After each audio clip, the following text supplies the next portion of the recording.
Our moderator today is Niranjan Rao. He's a Singapore-based investor in seed and early-stage startups in the ICT, digital media, mobile space. And he looks at startups in Singapore and India. He aims to contribute high-quality skills, networks, follow-on funding, and customers to startups that he invests in. Niranjan considers himself a partner and a friend to founding teams rather than a taskmaster. He's also willing to face anyone in a fanhood competition for A.R. Rahman or Sachin Tendulkar. We have HauKoh, who is from the National Research Foundation in Singapore, which is actually out of the PM office in Singapore. He's the head of innovation and enterprise there, and in his role, he oversees the National Framework for Innovation and Enterprise, where he is responsible for the investments into high-tech startups, seeding of early venture capital funds, and attracting top-tier serial entrepreneurs to expand their operations in Singapore. Prior to joining NRF, HauKoh worked for NCS Group, a subsidiary of Singapore Telecom. He has a degree in computer science from NUS and an MBA from UCLA. We have Sanath Fernando. He's an angel investor and an entrepreneur himself. Sanath is a founder of the Lankan Angel Network that spearheads entrepreneur funding and mentoring in Sri Lanka. He also served as director of NASSCOM, which is the equivalent of NASSCOM, for the past 3 years, being responsible for fostering entrepreneurship in Sri Lanka. SLASCOM today is working towards a goal of creating 1,000 product companies in Sri Lanka. Sanath has been back in his native Sri Lanka for the past 7 years. Prior to that, he spent much of his adult life in the US, including more than a decade on Wall Street. From 1998 to 2005, Sanath worked in the Bay Area, where he had first-hand experience with Silicon Valley. So you see, he brings Silicon Valley, Wall Street, Sri Lanka having actually grown the ecosystem there. And Chandika, last of all, co-founder and CEO of Creately, online diagram and collaboration software. Creately was founded in 2008 and today is profitable and growing, counting NASA, Citibank, Amazon, Cisco, Salesforce, and thousands of companies among their customers. Chandika actually is also one of the very active people in mentoring startups in Sri Lanka. Between the two of them, I think you can find out all about the Sri Lanka entrepreneurial ecosystem, and HauKoh is here to tell you all about Singapore. Over to you, Niranjan. Thanks. Thank you. Thanks, Mrinal, for the introductions. I hope you all can hear me. Good that we've got a lot of you coming up to the front. Thank you very much for having us over here. I was here yesterday as well. Had a great time meeting a lot of smart and interesting people already. And from a very Indian point of view, I feel like I've already got my paisa vasool on my Singapore plane ticket. In terms of NPC as well, Ravi and Mukund and everybody else, thanks a lot for having me here. And also this session, organizers, Anurag and Mrinal. Mrinal gave me the right advice to wear a jacket for this session. I didn't, and I've been paying the price for that since the morning. I think we should start off with a show of hands. How many of you guys here are entrepreneurs? Let's have a show. A lot of entrepreneurs. Good stuff. Give yourself a big round of applause. The reason we all have jobs is because of guys like you. Multinational corporations create jobs by hiring, but the startup space is one space where jobs get created even when startups don't hire because of the ecosystem effect. I think a good place to start would be to talk about the landscape in Asia. A lot of the entrepreneurs here would be looking at this session as something that would give them some clue on what to build for Asia and what the themes are that are playing out across Asia. So if each of the panelists could talk about some of the key themes that they see playing out right now and in the near future, that would be great. HauKoh, you want to go for it? I guess one theme that we've been seeing in Asia is an emphasis on productivity on SMEs, small, medium enterprises, especially in Singapore, whereby there's a manpower crunch, and in China, where manpower cost is rising rapidly. And then because of that, we've been investing in a lot in startups, developing solutions that enhance productivity. Another trend that we have seen that's pretty obvious is the localization of innovation on top of global technologies. Think along the likes of Alibaba, Taobao, Flipkart, the mobile apps, and even drugs developed for the local community. Asia probably is not ready to develop disruptive innovations on ourselves, but we are pretty damn good in terms of customizing technologies for use. So, Sanath, your take? Thank you, Niranjan. Let's start from some of the things we've heard throughout the day, starting with the first speakers we had in the morning. We were talking about, okay, obviously the goal is $1 billion Asian startups. And Rajan correctly, I think, pointed out, well, you don't have to get to $1 billion. Okay, if we have a large number of $10 million to $100 million startups, that's great too. But we still talk about, we hear as a group, we always talk about, well, you know, the big economies are here, the growing population centers are here. But if you sit one-on-one, angel entrepreneur, why aren't you in the valley? It's going to happen. One-on-one, your interest is always, well, either I'm the entrepreneur, I want to grow my company, or I'm the investor, I still want to grow that company. And the best place still to grow that company is being in the valley. So that invariably happens. But the other fact is true, that the population centers are here. If you take India, China, everywhere, the populations, the growing economies are here. Still, the market is the US, undeniable. So we have to face this fact. One day, I truly believe that is going to change. It has to. I don't know when. 5 years, 10 years, less than 5, I doubt it. But at some point, we don't need to do that. We won't need to go to Silicon Valley. It's going to be here. Somebody showed the statistics also, I think it was Rajan, the number of successful billion-dollar companies. And I mean, the United States had 5 or 6 cities, and Bangalore was on the list, but right at the bottom. So one of the things that the startups need to focus today is the successful startups are the ones who don't focus on the fact that they're in India or in Asia or wherever. You just go online and you sell, and that works. So that, I think, as we go on the session, I want to focus on that and maybe payments as part of facilitating this growth. But that's a theme, I think. You will see, focus on the startups here, and you will see some that are successful, mainly in India, that are saying, okay, this is Indian startup. But there'll be a lot who just don't talk about it. It doesn't matter. Right? Rajan also talked about digital distribution. With that, you don't need a feet on the street. You don't need the sales force. So you just forget. It's flat world, global, all small. Just go online, sell. And I think that is the ability with digital distribution where we can leverage every benefit that we have. We know the local markets. Go and talk to somebody in the United States about cash on delivery. What is cash on delivery? They don't even know the concept. So we have the advantage of being able to get that knowledge and do something that is far greater. And with digital distribution, leverage the benefits that are there. And still, until we get to the point where we don't need to be in the valley, overcome that barrier by just digital distribution. So it's a bold new age. Yeah. Yes. Chandika, your perspective. So we, of course, leverage that digital distribution quite effectively in our company. But if you look at a higher trend that's happening in Asia right now and ongoing, is that we are initially, most companies in India and in this region were doing services work for the US. And then invariably, most of the entrepreneurs and everyone else is infatuated of building products for those economies, right? Because they're far more mature.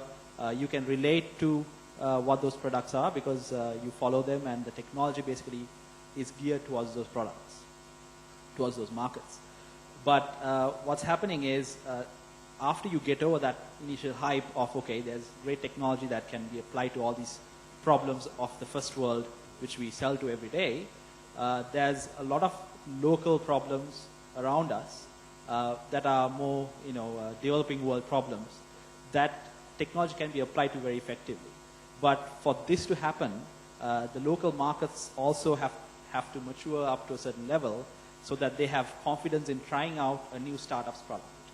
So because that's lagging, it's far easier for someone to build a SaaS startup and put it online and go and sell somewhere else. It's much harder to sell locally because one of the facts is that there's a lot less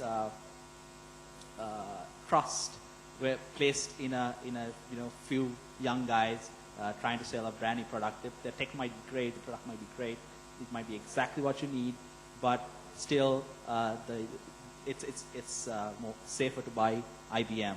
I hope they are responsive. Yeah. So especially B2B. Especially B2B, right? Yeah, especially B2B. And even consumers, right? Silicon Valley works great because you have a early adopter market that will instantly check your product out and then spread their word around the world. So we don't have that ecosystem here. Yeah, very good. I hope you can hold that thought, because I am going to speak about that a little bit further. HauKoh, you're working for the National Research Foundation, part of the PM's office in Singapore. You guys have been working on the startup space with very impressive success for certainly visibly in the last 24 months or so. How much progress do you think you've made in terms of what you wanted to achieve starting off? If I asked you, what are Singapore's strengths and weaknesses in this space? What would you say? We had a panel earlier about getting incubated in Singapore. How would you analyze that? I guess for the past few years, we have actually established a good foundation for the country in terms of creating a startup ecosystem. But more importantly, we have re-energized the startup scene with more than 100 investments in less than 3 years. But obviously, we are still early in the evolution. A lot of stuff has to be rightly done and to happen before we can say that we are successful. In terms of the strengths of Singapore as an ecosystem, we believe that the reputation of Singapore as a trusted business hub actually is one of our biggest strengths. Many of our online e-commerce companies are successful really because their customers from the world believe in them because they operate out of Singapore. So Ribbons is one, and then there are a lot more to do, just to name. And then we are also one of the country that is easiest to actually start a business, and also capital flows in and out relatively easily. So that makes investors more willing to actually put money in because they know that they can exit if the company actually performs well. And then we are also a convenient window to the rest of Southeast Asia, Indonesia, Vietnam, Malaysia. And then we have already seen actually companies from Japan, from Taiwan, from India actually located in Singapore to take advantage of the ecosystem has to offer. And then in terms of certain verticals like medical, financial, and tourism, we are well known for being a hub in these three verticals. So if you're a startup working in these verticals, it will be easy for you to find complementary services, talents, investors, even acquirers easily in Singapore. I guess in terms of the weakness, I guess probably the biggest weakness we have is really we have a small market. And then because of that, if a startup wants to actually find venture investment, you will need to actually convince your investors that you have a plan to actually scale and then expand overseas. And then a viable plan or the ability to do it before you can get their attention to invest in you. Also, our capital market is relatively illiquid compared to, let's say, the likes of US, even Hong Kong. And then because of that, if you want to list your companies in Singapore, you will have a lower valuation compared to other countries. Good stuff. Sanath, I want to bring you in because of your sort of two births that you've had. You've spent a lot of time in the US, you've spent time on Wall Street, spent time in the Valley, and now you're pretty much leading the charge as far as the local ecosystem in Sri Lanka is concerned. Where do you see, because I see you doing work in a lot of different countries. You talked about Cambodia, Vietnam, etc. How do you see the competitiveness in Asia in terms of being able to build a globally competitive business? Maybe targeting the US or targeting other markets? And do you see the rise of a multinational Asian startup? Do you see that trend starting? Okay, the short answer to the last question, I do. Okay. Because out of necessity, if nothing else, for many companies, the ability to compete, I think we touched on it during the opening stages as well. We still have to face that the US is still the dominant market. We still, depending on the product, there is still a need to look westward, depending on what you want to achieve. The ecosystem Chandika talked about, there are many cities, countries that have tried to replicate the Silicon Valley model unsuccessfully, but getting there right now. Today, Boston, many would argue that you don't have to go to the Valley. That Facebook, I think Zuckerberg had said that he wouldn't go to the Valley if he had to do it again. There are so many benefits here. So the ability for the Asian startup to compete, there is no question. Do you at some point have to consider some presence in the Valley? It depends. again, ultimately, yes, I think you should. But that does not make you a non-Asian startup. So that just gives you another channel. The ability for the Asian startup, we've been hearing this theme all throughout, it's great. I think the time's been there even for the past 2, 3, 4, 5 years maybe, but now it's a great time for the Asian startup. We have advantages, we have global advantages that even the Valley doesn't. Again, we touched on one, cash on delivery is something you can't just read cash on delivery in a book and do it. You have to live it, you have to understand what that means and why you need that.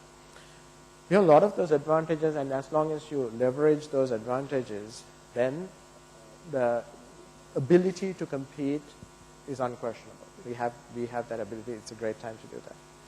The multinational Asian startup, again, as digital distribution, those things become reality. Today, we are already starting to look at Myanmar along with other countries. One of the issues with Myanmar, though, is that the internet hardly works. So it's hard to be an internet company when there's no internet. Yet we're looking at it because we are making a bet that 2 years from now, today the telecoms are 2 local government owned, so they don't really care. There are 2 other multinationals coming in, and 2 years from now, we're making a bet that Myanmar internet will be quite decent. Right. So maybe not, you don't need it to be great, you need to be decent, you need to be sufficiently fast enough to do business. Right. So you go there, again, we understand, again, the Asians will understand the Asian economy. Somebody from Myanmar will understand Myanmar better than I will ever do that. But I understand better than somebody coming from the Valley who's never lived in this region. So the multinational is that the world is becoming smaller every day, the digital distribution as that takes on, we have that access. From here, it's for the most part, for a lot of these places, it's a direct flight. It's 4 hours or whatever. And so you're going to, as we are looking at Cambodia right now. In Cambodia, we are looking at, and as Kufu mentioned, Singapore is also a great place, a lot of benefits, right? We are actually now a Singapore company. And we're doing that and to strategically target Cambodia, Vietnam, Pakistan. And also fundamentally in Asia, I mean, the rise of new tech skills, availability of talent, availability of skills, there's never been really a problem, and that's starting to change, right? Pretty much throughout Asia. Yeah, absolutely. You're doing work with people as young as 19, 20? Sure. Absolutely. The talent is not an issue. The issues, if anything, are, again, culture, ecosystem, right? Where anybody from Bangalore may not understand, because Bangalore is now getting that Silicon Valley culture, where you have the coffee shops, you go have a chat. Colombo, in Sri Lanka, you don't get that. Yeah. So if I talk to entrepreneurs in India, and I see the difference between even Colombo in Sri Lanka and India. Yeah. It's not the lack of technical talent. You give them a specification, I want this cloud distributor, whatever, right? The engineers in Sri Lanka will build it. But if I just talk to a random engineer or young aspiring entrepreneur in Sri Lanka, hey, by the way, did you hear about this new deal? Uber is doing this. Uber, what's Uber? Yeah. Right? Yeah. They're not well read in terms of knowing what's going on. They're still off that focus. I'm going to do my job. I'm going to study Java. Ooh, Python. People are doing Python nowadays. They'll know that. Yeah. They'll know the tech. Yeah. But they're not going to be well read on the other stuff, and that's essential, right? You can't be an entrepreneur without knowing, I'm going to go build this cool stuff. 15 people have built it already. Yeah, yeah, yeah. Well, you need to know that. Yeah. So that's a little bit missing. You're building careers. You're creating careers. In India, we know another Sri Lankan called Sanath who destroyed people's careers. Yeah. Luckily, you're making up for the sins of your namesake. Okay. I want to bring you in here, Chandika. You was obviously based in Australia, doing a lot of your work in Sri Lanka, selling to pretty much the first world, pretty much US and stuff. What's your, just to take off from your previous point, what's the difference been in the way US customers have perceived you from the beginning versus today, versus how customers in Asia perceive you currently? So, really we haven't done anything special to show that we are a non-US startup or Asian startup. Okay. We've just been like, hey, we are Creately, and this is who we are, these are our names, these are our pictures. And we've been very straight up about it. When you're a SaaS company and when you're selling to mostly SMEs, no problem. Even large companies, if the departments and so on are buying it, no problem. But if you're doing an enterprise deal, obviously there needs to be some hand holding, and then you it's better if you're a US company. Right? So, but in between, there's a huge market in between, which you can still tap by not having a presence even. Right? So that's at the very high level. You don't have to do anything special to show a certain country origin per se. And as time has gone on, when we first started, it was a little odd to be as in we spent some time in the valley when we first started and so on, and it was very different for us to be a SaaS startup from Sri Lanka in the valley, because the only known SaaS startup at that time from this region was Zoho, which was making a lot of news there, but that's about it. Right? So as time has gone on, now there are more and more companies that are selling software online to most of the world. So it has flattened out a lot more. And going off my point, adding off onto what Sanath said, really having some, when you're selling software to making products for a different market than what you're living in, there are some nuances that you need to know.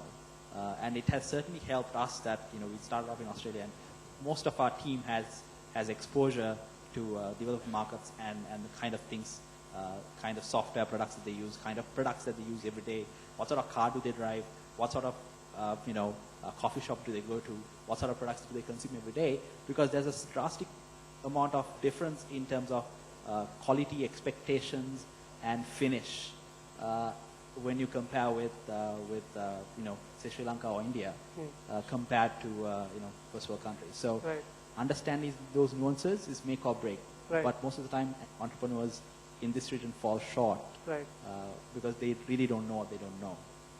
Very good. Now, a lot of entrepreneurs here have tended to look towards Singapore for seed stage funding in the past. Now, one of the themes that we've been hearing from the US, let's say in the last 6 to 12 months, is this thing called the Series A crunch. With the seed stage growth in Singapore happening mostly in the last, say, 12 to 24 months, we haven't really started seeing those pressures yet, but it's something that a lot of people are starting to talk about. What would you tell the entrepreneurs here in terms of the government's support post the seed stage at Series A or venture stage? Currently, I think there's sufficient angel investments in Singapore, and then the activity investing. But when it comes to institutional investors, which are typically involved in Series A and beyond, they are relatively laid back and also not as active. Reason being because Singapore hasn't been a place that creates success stories regularly. And then because of that, these institutional investors tend to be more risk-averse. We believe that situation will change gradually over the next few years as more and more startups mature and then become successful as we reach a critical mass in certain verticals. But in the interim, the government is going to actually do whatever it takes to actually plug the gap. So for example, we have recently launched a scheme whereby we're going to inject $50 million to partner with leading venture capitalists to invest in Series A companies based in Singapore. So, and then we're going to arrange our investment such that it's one-to-one matching with the VCs. So that means that there'll be a total of $100 million to invest in Series A companies in the next 2 to 3 years until the ecosystem matures. And then Temasek Holdings, our sister company, is also committed to actually come into this space. We're actually looking at the next ST Engineering next $1 billion enterprise to fund the growth of Singapore. So I guess collectively, the government in Singapore is committed to actually grow an enterprise, grow the ecosystem, to create jobs, create GDPs, and then invite talented entrepreneurs to relocate or to expand into Singapore. Good stuff. I could continue this conversation for a while, actually, to talk all day about this. I think we're running out of time. I think we need to jump to Q&A directly. We have a gentleman over there with a question.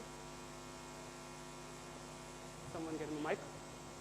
Hi, I'm Dr. Chinmay. So I run a company that does content development for healthcare companies, healthcare organizations. I think one of the... Sorry, I can't hear you. Okay, I run a company called Health Minds, and we are in the business of creating content for healthcare organizations. One of the things that we are always challenged with, I think, when we sell to overseas clients, being a startup in Asia or in India, is the ability of overseas clients to pay you. In the sense, the very reason they look to Asian startups or startups in the Indian subcontinent or their neighbors is for the cost advantage. You get better products at a cheaper price. So the moment you price it at, your peers or their peers in their geographies, then you're kind of frown at you and like, oh, okay, you're in India, but you need to give this at 1/3. Why are you pricing it that high? So how do you circumvent this challenge? It's something huge, and I get bombarded with this all the time. 20% of my clients are outside India, and none of them want to pay the global price. Chandika, you want to take that? So most of our customers are not from Sri Lanka or India, but we don't price discriminate, and people actually don't ask us for a discount because it's a software, and so the perception is it's the same quality, it's the same finish as a product from here, and so there's no need to ask for a discount. Hey, you guys are paying your engineers less. There's no such thing. So I think it also has to do a lot with your positioning in saying that it's what's your opportunity cost? What if we are providing you the same value, right? At the same sort of quality, why should we charge you less? But I know that might not work directly, but unfortunately it's a perception that has been developed because we have done a lot of outsourcing work, right? So in your business, you're running a service business, which is content creation and custom content creation, and so I'm guessing you'll have to charge less to be competitive and to please your customers for now. But I think you can price it up by changing your positioning a bit as time goes on. But it's a problem right now. We have anyone who's in the service business would have. There's also a cultural issue here. People in this region are used to negotiating and asking for discounts and haggling, which you don't do in the United States and certain Western countries. And you'll also, I think it is a fact that the person who is only willing to pay this much for your product would be willing to pay more if that same product was coming from a US company. So there's a possibility to rebrand. If you set up in Singapore, do nothing other than, rebrand everything. Now it's a Singapore product. You might be able to overcome a lot of these difficulties.